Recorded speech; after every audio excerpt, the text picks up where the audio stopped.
Bonjour à tous, bienvenue sur Mosaïque et surtout bonne année 2016 à tous. Et quoi de mieux pour démarrer cette nouvelle année qu'une victoire? Je parle bien sûr de l'exceptionnelle victoire du Sarreguemines Football Club qui s'envole pour les 16e de finale de la Coupe de France. Après avoir battu Dijon, c'est au tour de Valenciennes. Score final 1-0. Le stade de la Blise était en liesse et les membres du club en larmes. Retrouvez le résumé de la rencontre dans notre JT. Voici le sommaire de l'émission. Avec l'aglo, plus belle la vie. Pour cette nouvelle année, quelles sont vos résolutions? Mosaïque vous a posé la question. L'année 2016 démarre sur les chapeaux de roue avec la victoire exceptionnelle du SFC contre Valenciennes 1-0. Retour en images de la rencontre. Ce début d'année est aussi rythmé par le démarrage des soldes d'hiver. Faisons le point sur le premier jour des soldes. L'enseigne Cora lancée en novembre l'opération Le Mois du Cœur. Quelques jours après Noël avait lieu le bilan de l'opération ainsi que la remise du chèque. La petite histoire nous emmène à la découverte de la plus ancienne église de Sarre, de l'autre côté de la frontière. Dans Tendance, nous avons rendez-vous au club Élysée à Sarreguemines. Et enfin, dans notre rubrique entrée plat dessert, nous commençons avec un menu léger. Albert Wissmann prépare en entrée une salade composée d'hiver. Et souvenez-vous, après 2 mois de réagencement et de travaux d'adaptabilité, le bureau de poste de Sarralbe rouvrait ses portes. C'était il y a 3 ans, jour pour jour. Replay. Où que vous soyez, vos données sont sauvegardées et protégées contre les menaces externes. Pour les pros, la solution, c'est le cloud ID Réseau. Accessibilité, c'était la raison première de ces travaux de rénovation.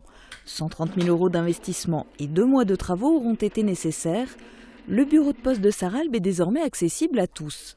Ces rénovations ne visaient pas que l'accueil de personnes à mobilité réduite, mais aussi un meilleur accueil au sens large pour l'ensemble des clients. 5 espaces dédiés ont été aménagés, la boutique en libre-service, les automates, le guichet dédié au retrait dépôt des colis et aux professionnels, un second guichet dédié à la banque postale et à la poste mobile, enfin un espace conseil. Et ces travaux étaient aussi une manière de rassurer les usagers quant à l'avenir de la poste de Sarralbe. Dans d'autres communes où les locaux ne sont pas adaptés, la crainte de voir le bureau de poste disparaître est bien présente. Et on passe maintenant à la météo de Sandrine Serbino. 34% des accidents du quotidien ont pour origine les loisirs et le jeu. Assurance accident de la vie, la sécurité par tous les temps. Bonjour tout le monde, j'espère que vous avez passé de joyeuses fêtes et que vous avez bien commencé l'année. Côté ciel, on peut mieux faire. Pour demain, on aura droit à une météo hésitante qui alternera entre nuages, éclaircies et quelques averses. Côté température, les minimales iront de 2 à 4 degrés et les maximales de 6 à 8 degrés. Demain mardi 5 janvier, nous fêtons les Édouards. Le soleil nous accompagnera de 8h25 à 16h48. Et tout de suite, on retrouve notre séquence où la parole est à la rue. Très bonne journée à tous, à demain. Si vous étiez un élu, qu'est-ce que vous changeriez? Je vais réduire les impôts. Parce que je trouve que c'est un peu cher. Voilà. Parce que personnellement, vous avez une situation où... Moi, j'ai un salon de coiffure. Je fais des tresses afro et je paye la RSI. Je trouve que quand tu viens de débuter, quand même, on doit te laisser un certain temps quoi, pour pouvoir payer. Mais là, on n'arrive pas à s'en sortir. Je parraine un ami et tout le monde y gagne. Mon filleul, ma banque et moi.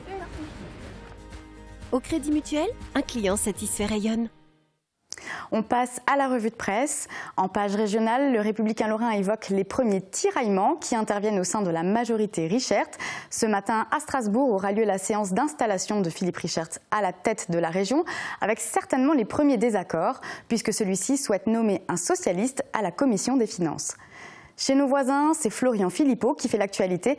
Comme il l'avait annoncé lors des élections régionales de décembre, il démissionne de son mandat de conseiller municipal à Forbach. En page locale, le journal consacre bien sûr sa une à l'incroyable victoire du Sarreguemines Football Club contre Valenciennes en 32e de finale de la Coupe de France. On parle de cette victoire dans un instant. Voici le JT de Mosaïque.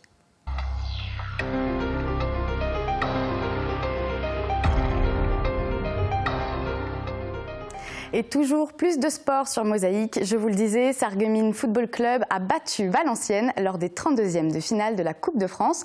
Une victoire inespérée et pourtant ils l'ont fait. Le SFC est qualifié pour les 16e de finale. Voici le résumé de la rencontre.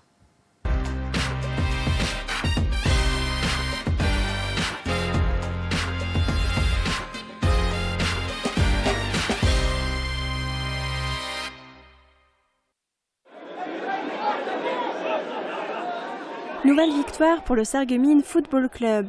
Après leur exploit face à Dijon le mois dernier, ils ont une nouvelle fois surpris les 2300 spectateurs présents au stade de la Bliss en battant l'équipe de Valenciennes, 17e de Ligue 2.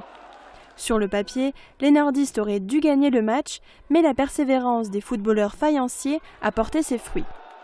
Je savais qu'il y avait un coup à jouer, de par différentes choses, le contexte, notre dynamique, ce qu'on avait travaillé durant la semaine, on avait quand même vu des choses qui nous permettraient de les battre. Mais après, voilà, ça reste un match contre la Ligue 2 avec un adversaire qui est plus fort que nous.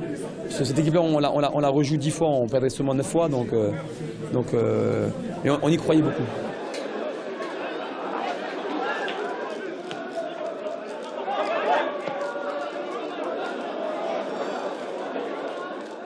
Dès le début du match, les supporters se lèvent pour l'occasion de Yayaba, mais le ballon passe à côté du but.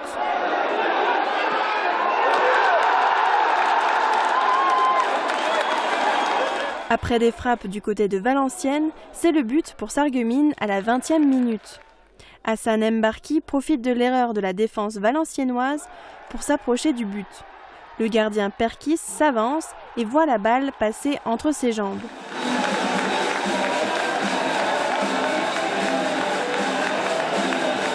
Une deuxième occasion s'offre aux Sarregueminois lors d'un coup franc qui sera intercepté. Le score est de 1-0 à la mi-temps. Ce qui est particulier, c'est qu'à la mi-temps, je suis un petit peu énervé parce que j'avais le sentiment qu'on devait mener au score et qu'on devait mener au score avec 2 buts d'écart. On aurait dû tuer le match plus tôt. Et après, donc forcément, quand on ne se fait pas à l'abri avant la mi-temps, eh ben, on est à portée de bras d'un adversaire qui est talentueux. Donc les joueurs ont reculé inconsciemment, mais bon, ils ont su protéger l'essentiel, donc il faut les féliciter.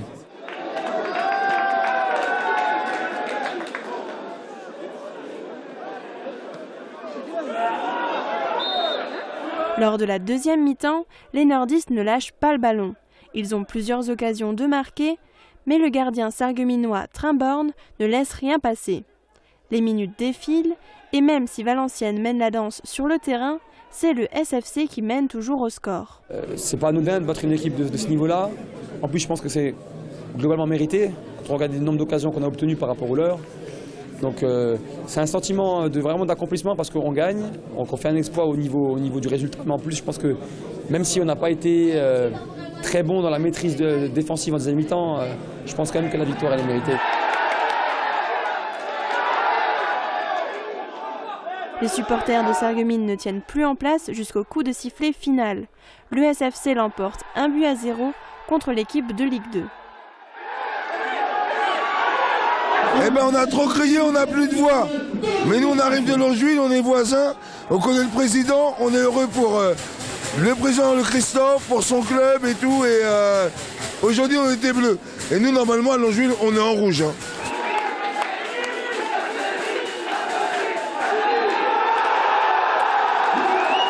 Aujourd'hui, l'équipe attend le résultat du tirage au sort qui déterminera leur adversaire lors des 16e de finale qui se dérouleront les 19 et 20 janvier prochains. À force de demander des choses qu'on ne reçoit pas, je préfère ne rien demander. On a largement atteint l'objectif. On va savourer et puis on prendra ce qui viendra. Si c'est une grosse équipe, on prendra une grosse équipe. J'espère juste ne pas tomber à l'extérieur, c'est tout. Voilà, c'est juste ça que je voudrais. Et le tirage au sort pour les 16e de finale aura lieu ce soir. Mosaïque vivra ce moment en immersion avec l'équipe du SFC. On vous en reparle très vite. Et pour la nouvelle année, certains se mettent au sport, arrêtent de fumer ou font attention à leur ligne. Chaque année, les bonnes résolutions sont de retour, mais ne sont pas toujours respectées. Mosaïque vous a demandé ce qui vous a marqué en 2015 et quels sont vos souhaits pour 2016. Reportage. Est-ce que vous avez des résolutions pour cette nouvelle année ? Oui. Partager du temps avec les personnes qui me sont chères. Arrêter de fumer. Un petit peu plus de sport. Faire un métier qui me plaît. Travailler mieux à l'école déjà. Concilier vie de famille et travail.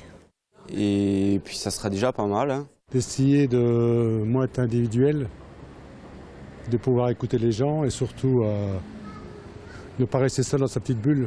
Vous allez les tenir? J'espère. Bien sûr, faut. Je pense les tenir, oui. Je pense les tenir. Tout s'annonce bien pour moi, du moins. Enfin, j'espère, quoi. Je suis jeune, donc voilà. Est-ce qu'il y a des choses qui vous ont marqué en 2015? Oui, notamment les attentats, oui. Ce qui s'est passé à Paris, bien sûr. Les attentats. Les attentats. Il y a eu des attentats qui étaient sous notre sol. Déjà, c'est ça qui faisait un peu plus peur parce qu'on n'est pas à l'abri maintenant. Comme tout le monde, hein, les événements tragiques. Bon, les attentats, quoi, hein, voilà. Les gens sont de plus en plus stressés, justement, de ce fait. C'était plutôt noir en 2015, donc 2016, ça doit être soleil. Et qu'est-ce qu'on peut souhaiter pour cette nouvelle année? Beaucoup plus de paix dans le monde et puis plus de gentillesse les uns envers les autres. Moi, ce que je souhaite, c'est du boulot pour tout le monde. Même pour les jeunes retraités. Et je ne suis pas un jeune retraité. Que les gens soient plus unis, qu'ils sortent plus, qu'ils s'entraident. Et puis voilà, ça suffit déjà. Le chômage recule un peu. Je pense que c'est chacun qui doit faire son petit chemin envers ses voisins, envers sa famille, c'est sûr, envers tout le monde et ne pas laisser les gens seuls. Bonne santé, bonne année. Ici, Sarreguemines, tout va bien, la région va bien. Chacun doit faire son boulot, hein. Il ne faut pas attendre le bonheur, il faut aller le chercher. Et ce début d'année est aussi marqué par les soldes d'hiver. Elle commence officiellement le 6 janvier, mais la Lorraine a pris de l'avance. Depuis samedi matin, vous pouvez profiter des bonnes affaires. Un premier jour de solde calé sur les dates de solde de nos voisins allemands et luxembourgeois. Reportage de Marie Lorenz à Sarreguemines. C'est parti pour 6 semaines de bonnes affaires. Le démarrage officiel des soldes est pour mercredi, mais les commerçants lorrains mettent déjà en avant leurs produits soldés. La raison ? Coïncider avec le calendrier des Allemands où les soldes ont commencé il y a une semaine. Pour faire face à cette concurrence, la Lorraine bénéficie donc d'une dérogation. C'est un avantage en Lorraine, surtout que là les gens sont encore en vacances, on va dire, et donc les gens profitent encore d'être ensemble, en famille, pour faire les soldes et puis pour profiter des bonnes affaires. Nouveauté cette année, les magasins ont ouvert exceptionnellement le premier dimanche des soldes. Après avoir enchaîné 4 dimanches dans leur boutique, les vendeurs sarregueminois ont à nouveau accueilli leurs clients de 14h à 18h. Je ne suis pas forcément pour le travail du dimanche, mais c'est vrai qu'avec cette ambiance de fête, les gens sont encore en vacances, ça permettra aux gens de venir se changer des idées un petit peu, puisque le temps s'annonce un peu pluvieux, peut-être dans les commerces sarregueminois. En ce qui concerne la durée des soldes, la Fédération des commerçants du prêt-à-porter féminin tire la sonnette d'alarme. Pour elle, les soldes sont trop longs et mal placés dans le calendrier. Un avis que partagent les commerçants sarregueminois. Il n'a pas encore fait froid, globalement, et on est déjà en solde. Et là, maintenant, je peux vous dire que moi, en tant que professionnel, mes fournisseurs me livrent déjà de la marchandise printemps, donc on est en décalage complet par rapport aux saisons. Mais les clients sont eux au rendez-vous. Ils ont profité de ce week-end, juste après les fêtes, pour bénéficier des bonnes affaires. Non, c'est bien tout de suite après. Moi, ça me convient comme ça. Pendant 3-4 jours, c'était fermé. Et bon, les gens ils étaient un peu fermés à la maison. Bon, on voulait bien que, comme c'est la première nouvelle année qui est passée, bon, on fait un promenade, quoi. Voilà. Je commence toujours tout de suite le premier jour des soldes. Comme ça, j'ai toutes les tailles qu'il faut. Et puis voilà. En Lorraine, les soldes se poursuivent jusqu'au 12 février. Dans le reste de la France, la course aux bonnes affaires débute mercredi 6 janvier pour se terminer le 16 février. Ce qui laisse tout le temps aux clients de profiter des petits prix. Et c'est aussi l'heure du bilan, notamment concernant les chiffres du chômage pour 2015. En Lorraine, le nombre de demandeurs d'emploi inscrits en catégorie A, B et C à Pôle emploi est de 192 040 à fin novembre 2015, un nombre en diminution de 0,1% par rapport au mois précédent. Sur l'année, il croît de 3,3%. En France métropolitaine, en revanche, ce chiffre augmente de 0,1% à fin novembre par rapport au mois précédent. La tendance annuelle est à plus 5,1%. Et après ces chiffres, on passe au reportage suivant consacré au Speed Project. Il s'agit d'un projet des étudiants de l'IUT Moselle-Est. L'idée, créer un exposé simple et clair d'un projet à destination d'un professionnel. On regarde. Le projet s'intitule Anti-basket et ça consiste à organiser un match de basket en fauteuil roulant. Un étudiant plein d'entrain vient trouver un professionnel pour monter un projet original dans sa ville. Idéalement, c'est ce qui devrait se passer. Mais encore faut-il avoir des arguments et un projet réaliste. C'est ce sur quoi ont planché ces étudiants de première année en gestion administrative et commerciale dans le cadre du Speed Project. Un événement qui compte pour le module management de projet du premier semestre.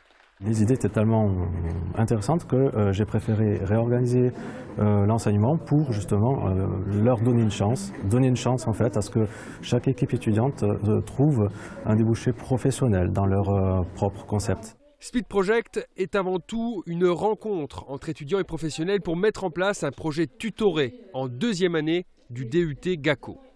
Les projets exposés ici sont de différentes natures, humanitaires et sociales ou culturelles, entre autres. Il y a aussi une problématique en filigrane, c'est de pouvoir donner la chance aux étudiants d'être acteurs du développement, en fait, je dirais, du développement territorial pour créer de la vie, de l'animation au sein de la ville et bien sûr de la Moselle-Est. Les étudiants ont un rôle à jouer dans la vie locale, rôle qu'ils doivent incarner. Il faut donc occuper l'espace, se faire connaître et convaincre des professionnels bien établis de suivre leur démarche. Et là, ça se complique. L'an passé, 8 projets ont été présentés. Un seul a été concrétisé. C'est un projet humanitaire. Et fin 2015, l'enseigne Cora avait lancé l'opération Le Mois du Cœur au profit de l'association SC Les Roses. Et quelques jours après Noël, c'était l'heure des résultats et surtout de la remise du chèque. On regarde. 3 opérations ont été menées de concert au mois de novembre à Cora. À la cafétéria, où 1 € par plat du jour était reversé pour cette cause. En caisse, où étaient vendues les boules de Noël au profit de l'association. Enfin sous forme d'urne, avec un ruban bleu remis en échange de dons. Au total, 4 200 € ont ainsi été réunis.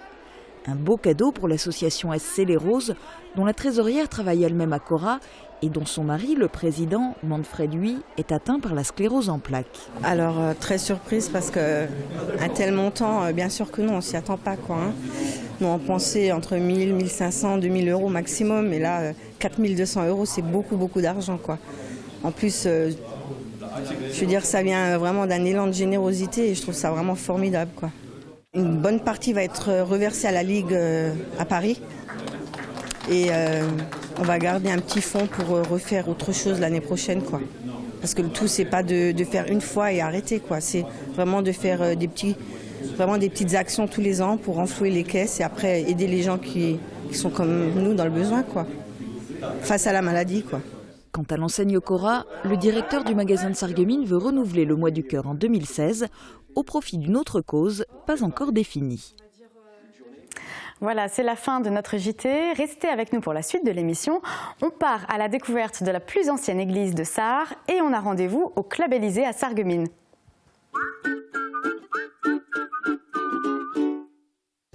Toute l'équipe festive idée vous souhaite une bonne année 2016.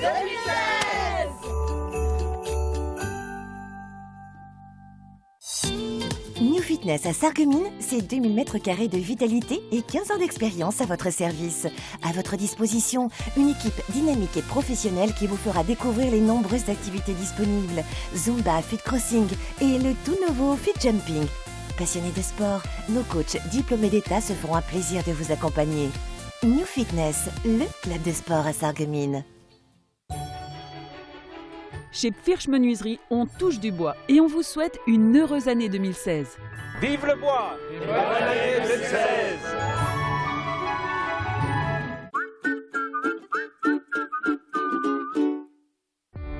150 véhicules à votre service.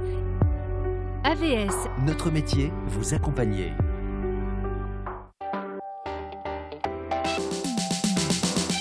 Demain, dans le journal, portrait de la nouvelle conseillère régionale du secteur, Nicole Muller-Becker.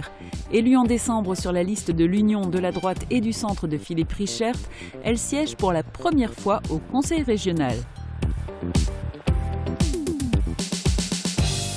Et puis, nous découvrirons Flash, le guide fidèle de Caroline Jacquard, athlète handisport de l'ASSA. Donc il vient avec moi en classe, il bouge pas, il est couché, il attend que le cours se fasse et puis il me guide entre. Bon début d'année sur Mosaïque.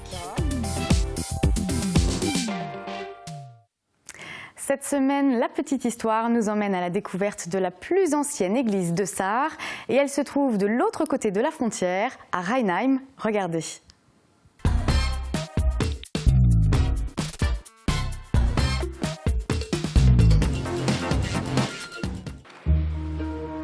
Du haut de cette tour, un millénaire vous contemple. L'église paroissiale Saint-Marc de Rheinheim est l'une des plus anciennes de Sarre. Si la paroisse est citée dans des documents en 1314, la tour, elle, est bien plus ancienne. Elle aurait été construite autour de l'an 1000. Elle est populairement connue comme Heidenturm ou tour romaine. Un édifice fortifié qui aurait servi de chapelle avant la construction de la nef actuelle en 1790. Dans la liste des monuments de la Sarre, l'église est répertoriée comme un monument unique de par sa forme et sa disposition, que l'on ne trouve que rarement dans le sud-ouest de l'Allemagne ou les régions voisines. Aujourd'hui, dans Tendance, on a rendez-vous au club Élysée de Sarreguemines. Il s'agit d'un club d'un tout nouveau genre. C'est le rendez-vous des quadras et quinquagénaires. L'entrée est réservée aux membres et gardée par un agent de sécurité. On découvre le club. Avec Virch Menuiserie, votre maison devient tendance.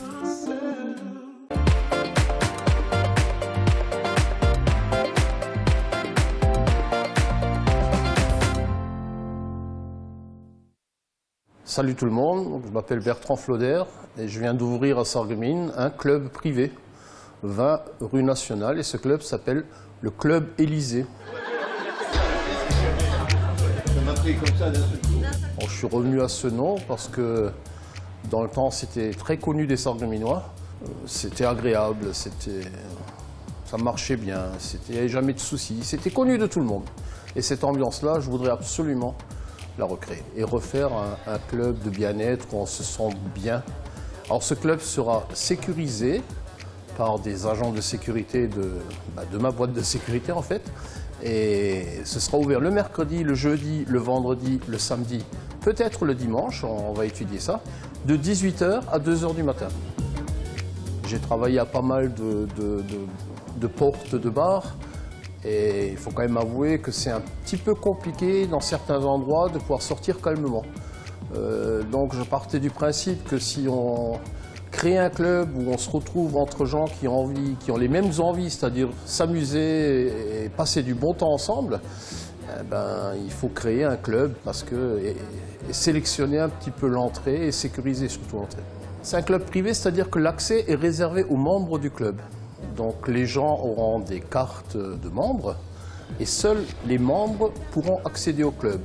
Pour devenir membre du club, il faut soit passer par moi, soit se faire parrainer par quelqu'un et nous validerons à ce moment-là l'accès au club. C'est une obligation pour un club privé de payer la carte. Voilà. Ce ne sera pas très cher, mais ce sera payant. Il y aura effectivement des soirées à thème. Il y aura régulièrement, toutes les 2 semaines, une soirée karaoké. On envisage aussi de faire des cours de danse, certainement le mercredi soir. Le vendredi soir, ce sera ambiance bar de nuit, musique un peu plus douce. Par contre, le samedi soir, on va quand même axer un peu plus sur la musique dansante. Je pense qu'on fera beaucoup d'années 80 parce que c'est quand même un bar qui s'oriente un peu plus vers les gens. C'est pas qu'on veut pas les jeunes, ça n'a rien à voir, mais je pense que ça s'oriente quand même beaucoup plus vers des gens un peu plus âgés, quoi. Ce que je veux dire par là, ce ne sera pas musique techno non. Il faut que les gens ils puissent se parler et il est hors de question que la musique prenne le dessus sur les discussions des gens. Et on ne peut que souhaiter une belle réussite à Bertrand Floder pour ce projet qui crée au passage 2 emplois et ce n'est peut-être pas fini. Et on termine notre émission par notre rubrique entrée plat dessert. Et cette semaine, le menu sera léger et diététique. C'est mieux après les fêtes. Et on commence par une salade composée d'hiver préparée par Albert Wistman. Avec Aviva, ne rêvez plus. Cuisinez, invitez votre famille, vos amis. Aviva, la cuisine qui vous va.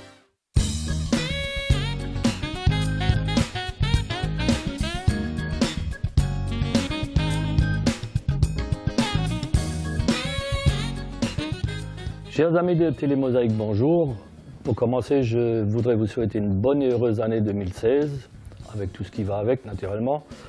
Mais comme en arrivant, beaucoup de gens en cours de route m'ont dit qu'ils étaient très heureux d'avoir passé une bonne année, mais que malheureusement, ils avaient trop mangé. Alors pour pallier à ça, aujourd'hui, on va vous faire un menu léger. Pour commencer, une salade composée d'hiver.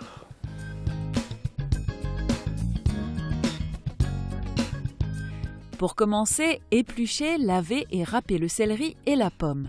Ajoutez le jus du citron pour que les pommes ne noircissent pas. Coupez les endives en morceaux et enfin les betteraves en dés. Préparez la vinaigrette en mélangeant tous les ingrédients. Sur un plat de service ou en assiette individuelle, dressez la mâche, les endives, puis le céleri et les pommes et finissez avec les dés de betterave. Arrosez de vinaigrette et servez aussitôt.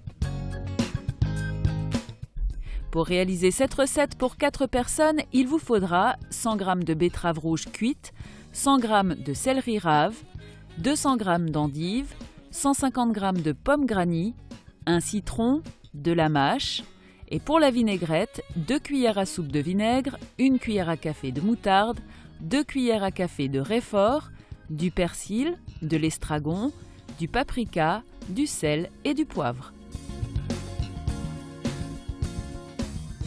Alors pour 38 kilocalories par personne, j'espère que ce petit menu n'a pas été trop lourd et je vous souhaite un bon appétit.